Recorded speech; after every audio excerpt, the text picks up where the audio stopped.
Arcade racers are always fun to play, and Wreckreation gets a lot of things right on that front. There's a significantly large map of more than 400 square kilometers to explore and a lot to discover as you tear across its streets and highways. The activities are varied enough to keep you exploring, while some of the races you take on do push you and your car to the limit. There's also the option to get creative and design your own tracks and place them right into the world for you and others to enjoy.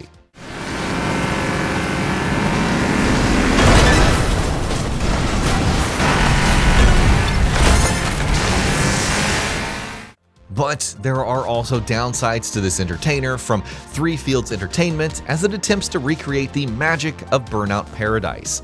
There's no semblance of a story on offer here, which means that all of the mayhem that you're causing is left without context.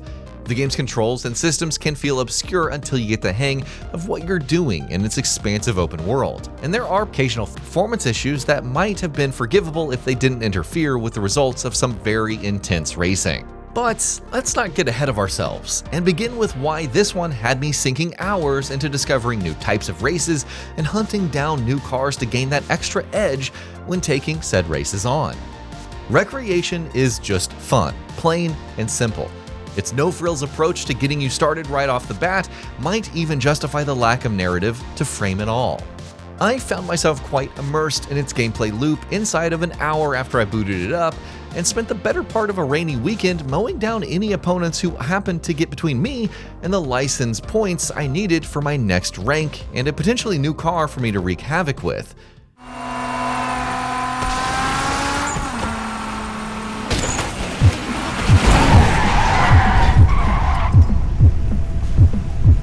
Those vehicles came in different types, with each one having its pros and cons based on the situation that I was supposed to tackle. Race cars, for instance, are good for tearing through tracks and staying ahead of your rivals with the occasional slam or sideswipe in order to get them off of the road. Bruiser-class vehicles take on a more aggressive role, which gets quite handy in body slam races that require you to eliminate opponents as quickly as you can before the timer runs out. There are off-roaders and hypercars thrown into the mix as well, and special races that require either a specific class of vehicle before you can take them on. You unlock cars either by leveling up through winning races, each of which nets you a few license points that you can count towards your next rank, or by finding them out in the open world and taking them down and adding them to your growing fleet. Each car handles well, and keeping them on the road feels challenging enough to keep you engaged without putting off the more casual arcade racing game fans. The lack of assists like ABS or traction control could put you off if you're a more casual racer, but for the most part the game does a reasonably good job of keeping you on track, provided you handle your car well. While collisions are generally encouraged between racers, hitting a civilian can result in you losing valuable seconds during a race. Crashes during the open world, however, are easily rectified by visiting the nearest gas station for a full repair of your vehicle. There's also options to tweak your car's look and make each one stand out via the Mixed World system, along with the aforementioned menu that lets you create custom tracks and events. However, this is where things could get dicey for some players. Designing your own track, or rather attempting to, could be unintuitive and messy. Moreover, the lack of optional body kits, spoilers, and other such customization options made the menu feel a tad limited, although that's not much of a downer. However, I can see creative players with a little more determination come up with excellent designs once the game gets some traction. What was a lot more annoying was the limited amount of license points you get even when you finish a race in first place. It made the experience feel too grindy for a title that's focused on getting you behind the wheel of a new and more powerful car as soon as it can. This was especially irksome since the races themselves felt like they were designed to put you on the back foot very early and then have you scrambling to catch up and take your place at the top of the pack. Now, allow me to explain. You begin a race only to find out that you need to generate wreckage points in order for you to use nitrous. You get those quite easily via collisions with your fellow racers or by disobeying the rules of the road, but not fast enough to prevent the majority of your rivals leaving you behind in a cloud of dust. Once you have enough boost, speeding through the track needs you to be nearly perfect if you want to catch up, as even a single crash loses you valuable seconds that could cost you the race.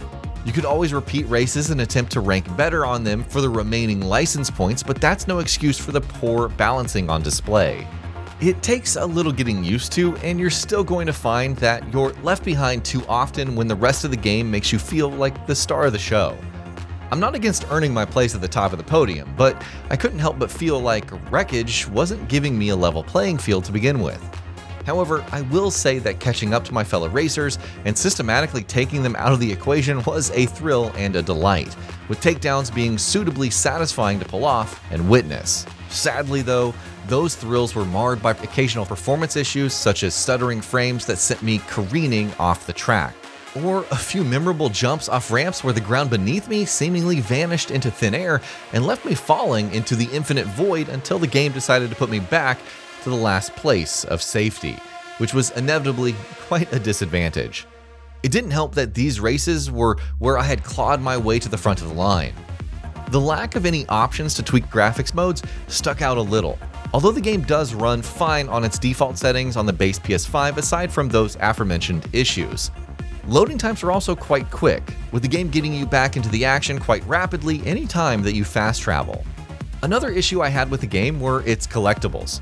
You either crash through red gates or billboards, with the game promising you a reward in the event that you manage to get all of them. However, their sheer number and the fact that the billboards need a bit of an acrobatic trial and error on each one had me ignoring them altogether, choosing to have fun blazing away to glory on the streets instead. While I couldn't try out the game's multiplayer options, and my time with it was entirely solo, I can see how the ability to have your friends join in on the fun or dive into another player's creations can be quite alluring. I just hope that the game's performance doesn't get in the way of all of that fun. The lack of cross-platform play is a bummer though. I must give credit to the game's visuals and audio design, while the soundtrack is also solid and keeps things fun. I was especially impressed by the way different engine sounds play out, as well as Crash Impact sounds quite realistic and meaty.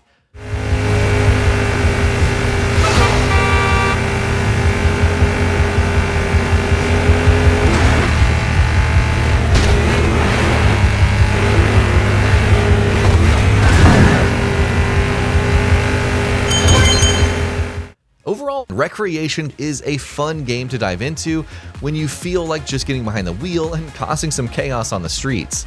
As an arcade racer set in a sandbox world, there is a lot to like about it. You might even ignore its issues if you just want to let loose and drive cool cars around. But would I recommend it to anyone looking for value from their games? I would say yes, with the hope that there are going to be a few updates to iron out its performance and balancing issues. You could and perhaps should wait to see if Three Fields does a bit of tweaking and pick it up on sale if the timing's right. And that'll be about it for this one. If you guys like what we're doing at GamingBolt, please consider subscribing to our channel, and I'll see you guys on the next video.